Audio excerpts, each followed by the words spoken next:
Okay, so we're here at Gatorland in Orlando, obviously in the US, and we're just fortunate enough to be here at the right time. We've got some baby alligators hatching. Now, I just noticed, and you can help me out here, that there's two types of parchments here with this shell. I mean, you've got the soft piece and then you've got the hard piece on the outside. Can you explain a little bit about that for us?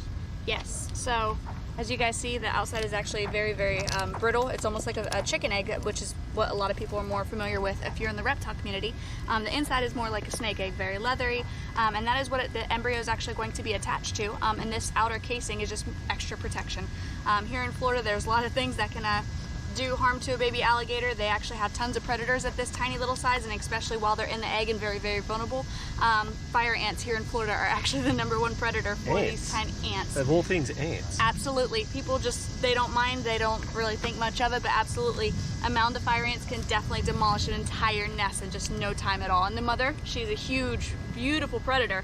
Guess what? She can do nothing to protect her babies against the fire ants, which is just absolutely incredible. Not against the tiny little things, definitely not. Absolutely. Now, one of the other cool things that you mentioned is the umbilical attaches to the egg. Yes, and I mean, with snake eggs, I mean, being a snake guy, we know that when you rotate eggs, that it can detach. It's the same with turtles and tortoises, I gather, and it can cause hemorrhaging and kill the embryo. So you're saying this could do the same thing? Absolutely. So if you see, like, some of the eggs still have the markings. Yeah. So whenever the egg is laid, we actually mark the very, very top of the egg whenever we're collecting, so we know that that is always the top.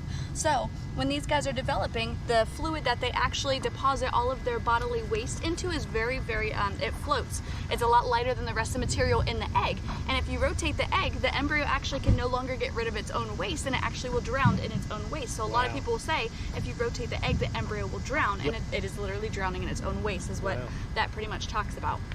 Hi, little guy. Oh my goodness. Almost got a bit of a jailbreak going here. We're going to be running everywhere. Yes, absolutely. Now, one of the other cooler things, and I guess a lot of people don't understand, is that crocodilians are affected by temperature, as in sex determination. Absolutely. And I mentioned a little bit earlier with someone else that I was talking about some of the lizard populations in Australia. They only live like for 2 years. Oh, wow. So you can imagine a heat wave comes through, it affects the temperature of those particular babies, and you can imagine they all hatch male, and that would decimate a population very dramatically, very quickly. Absolutely. So yes, anytime we have heat waves here in Florida, it does the same exact thing, so you're going to get more of one gender. Luckily, the females, when they lay their nest, it usually is pretty stacked, so you'll have some eggs a little bit lower in the nest and some a little bit higher, so you typically will get a mixture of genders just based on where she lays the eggs and where they kind of position in the nest when she does lay them and drop them in there. Look at that. Aren't they incredible? That is absolutely amazing. And obviously they've still got a little bit of a umbilicus there and a little bit of attachment. Yep, look at that. So these little guys just hatching out, they still do have a little bit of yolk, and for the first, actually sometimes couple weeks and everything, they're still feeding off a little bit of the yolk that still remains.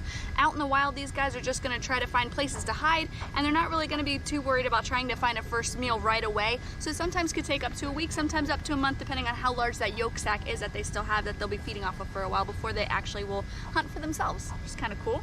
And I guess the byproduct is they end up with a belly button. Yes, they do. Even as the giants, they still end up with belly buttons. They do. Look at that.